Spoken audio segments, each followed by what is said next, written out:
Welkom bij Access Journaal. Fijn dat u weer kijkt. We hebben het belangrijkste nieuws voor u op een rij gezet. Na de reclame spreken we met Sidney Justiana. Hij is directeur van de SSC en is de afgelopen periode in Nederland op bezoek. En hij heeft veel gesproken over de opvang van Curaçaose studenten aldaar. Blijf dus kijken. Maar eerst het belangrijkste nieuws. En dat gaat over twee invallen en een arrestatie door de recherche. Vanochtend in alle vroegte hebben rechercheurs in samenwerking met het arrestatieteam 2 invallen gedaan. Eén was bij een huis in Cerro Frances, een andere was bij een huis in de wijk Marchena. Bij het huis in de wijk Cerro Frances zijn er veel spullen in beslag genomen. Er was ook een opvallend grote hoeveelheid politie aanwezig. Daarna ging men naar Marchena en daar is een man gearresteerd. De zaak heeft te maken met een groot onderzoek naar diefstal. Het is geen kleine zaak. De spullen die in beslag zijn genomen zijn volgens de politie in eerste instantie waardevol, maar er kunnen nog meer arrestaties volgen en meer huiszoekingen verricht worden. Grote uitstroom docenten. We horen het al vaker, gewoon in het sociale verkeer. Maar er gaan veel docenten weg van Curaçao. Veel die kiezen voor een ander beroep of gaan voor een hoger salaris naar bijvoorbeeld Bonaire of naar Nederland. Dat is een vervelende situatie en vandaag in de Extra zegt Rolia Pierre, de directeur van het Rooms-Katholiek Schoolbestuur, dat er nog enkele vacatures open staan, maar dat het toch gelukt is om zoveel mogelijk in te vullen. Ook is er weer een beroep gedaan op de gepensioneerde leraren, maar dat houdt ook een keer op. Juist omdat zij vaak niet altijd de aansluiting hebben bij nieuwe ontwikkelingen op scholen. En soms ook gewoon willen genieten van hun pensioen. Dus het is net nog gelukt, maar voor de komende jaren moet er echt iets veranderen, aldus Royla Pierre. Heel veel valse merkkleding in Plaza. In Plaza Nobo heeft de politie meer dan 1000 valse producten in beslag genomen. Het gaat dan om valse merkkleding, onder meer van het merk Louis Vuitton, Hugo Boss, Nike, Puma. Ga zo maar door. Allemaal producten die daar liggen met een merk van dat dure merk erop. Maar het blijkt allemaal vals. En de politie gaat boetes uitdelen aan de verkopers en wil ook paal en perk hieraan stellen. Minister investeert in brandweer. De brandweer heeft verheugd gereageerd op de besluiten van minister van Justitie Shelton Hato om meer geld te investeren in de brandweer. Het gaat onder meer om het kopen van duopomps, om het kopen van warmtebeeldcamera's, pick-ups en heel veel andere materiaal. En volgens de brandweer is het goed en belangrijk dat de minister dit doet, maar is het ook gewoon noodzakelijk voor het werk van de brandweer. Illegale bakkerij opgerold. Ja, je zou erom moeten lachen, maar sommige mensen die hebben geen enkele schaamte. In de Argentinaweg is een bakkerij helemaal geïnstalleerd. Er is ook een cafeetje bij geplaatst. Mensen kunnen wat kopen, kunnen daar zitten, koffie drinken en dergelijke. Het ziet er allemaal prachtig uit, maar het is allemaal illegaal. Dat betekent dat er geen controles dat er geen hygiënische voorwaarden zijn gesteld, dat er geen belasting wordt betaald. En daarom zijn de controleurs geweest en hebben de zaak nu gesloten en er wordt gekeken of het uiteindelijk verder kan gaan op een legale wijze. Overval overval op toko in Mundo Novo, zo moet ik het zeggen. Het gaat om een overval op de toko Wing Lung op de Piscadera-weg. Daar kwamen gisteravond verschillende gemaskerde, zoals het eruit ziet, jonge mannen binnen. Ze hadden een wapen, ze hadden een machete en ze zijn er vandoor gegaan met de dagopbrengst. Later is er in de buurt een machete gevonden en kleding die wellicht van de overvallers zijn. Dus de politie is de zaak in onderzoek. Voor de politie is de zaak in onderzoek en ze hopen de daders uiteindelijk te pakken. Eerste fase, parken Didi Dietz is klaar. We hadden er al eerder aandacht aan besteed hoe mooi het eruit gaat zien. Maar nu is het gras helemaal gelegd op het parken Didi Dietz in Terra Cora. Prachtig kunstgras. Er is nu een mooi honkbalveld klaar.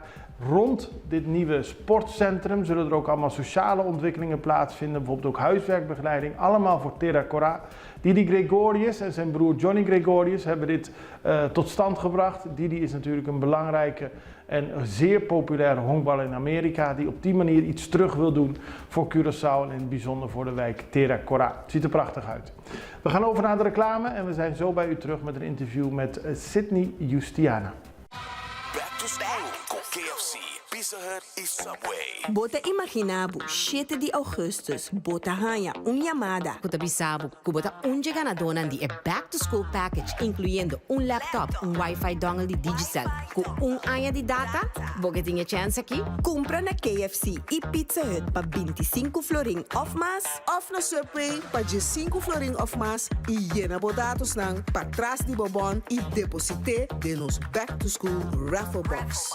Pa mas informação, Check nos website. Back to School, patrocina pa KFC, Pizza Hut. Subway, Itapirama. Bijna 2 weken geleden vertrok er een grote groep bursalen naar Nederland onder begeleiding van de SSC, de Stichting Studiefinanciering Curaçao. Minister Sitrey van Heijdorn ging mee en ook de directeur van de SSC. Er zijn verschillende bezoeken gebracht. Van Heijdorn is inmiddels weer terug en die heeft gisteren weer scholen op Curaçao bezocht. Die zijn opgeknapt met geld vanuit Nederland. Dat is een belangrijk onderwerp. Maar we spraken ook met Sydney Justiana, de directeur van de SSC. Die is nog in Nederland op dit moment. Hoe het gegaan is met de bezoeken, maar vooral hoe het gaat met onze bursalen. Een grote groep studenten is naar Nederland gegaan. De grote steden, Den Haag, Utrecht, Rotterdam, Amsterdam, zijn van oudsher populair. Hij legt ook dat Eindhoven steeds populairder wordt. Maar hoe gaat het ermee? Dat vroegen we aan Sydney Justiana. Nou, het algemeen natuurlijk goed gegaan in die zin dat onze studenten goed werden opgevangen door SSC Nederland en wat we noemen de regionale opvangcommissies. Dat is een proces die we al jaren doen, in die zin dat wij hier in Nederland de mentoren hebben en wat we doen vrijwillig.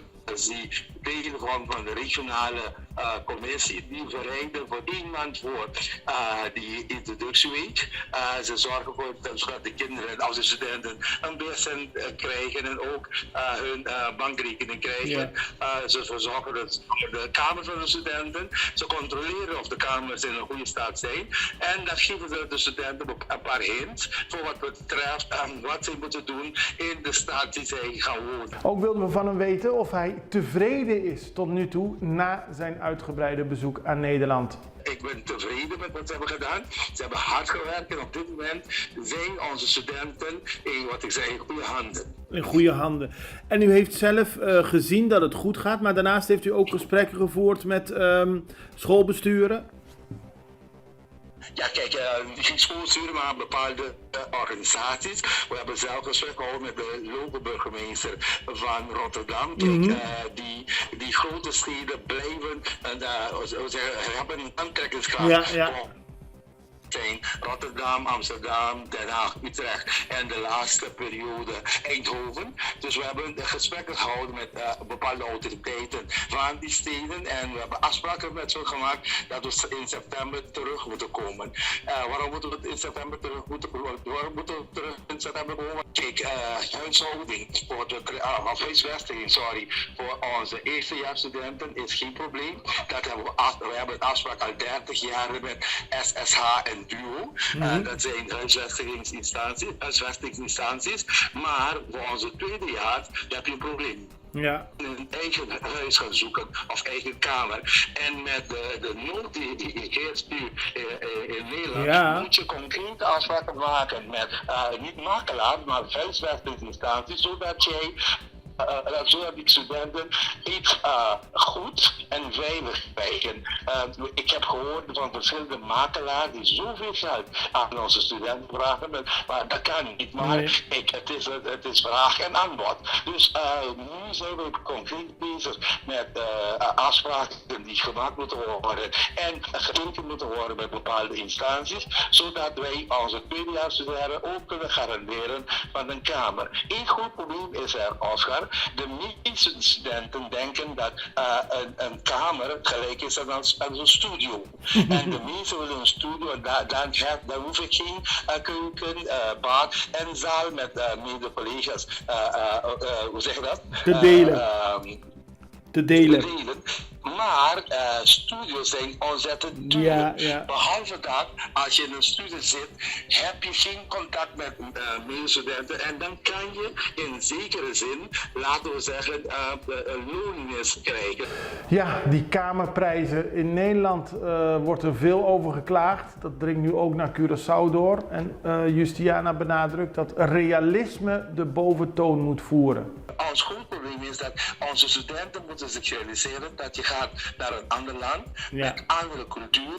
En niet alleen maar met Nederlanders, maar je krijgt ook aan mensen of studenten uit andere landen. Ja. Dus al deze aspecten moet je rekening mee houden. Anders krijg je een grote, wat we noemen, tegenval. Terwijl dat geen tegenval is. Het is een leringsproces en die leringsproces maakt je sterker en geeft je meer kracht om je doel te halen. Dat is belangrijk, maar tegelijkertijd proberen jullie ook te voorkomen dat er echt tegenvallen zijn, omdat ze zich moeten realiseren dat de studie, dat is natuurlijk ook heel belangrijk dat ze daarin slagen.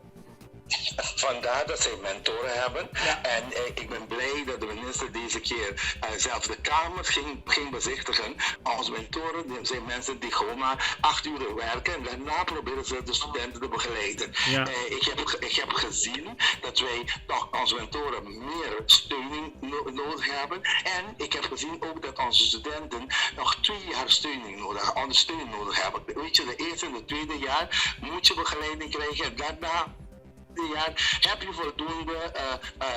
voldoende kracht om door te gaan. En daarmee zijn we aan het einde gekomen van deze aflevering van Extra Journaal. Laten we het beste hopen voor onze studenten in Nederland.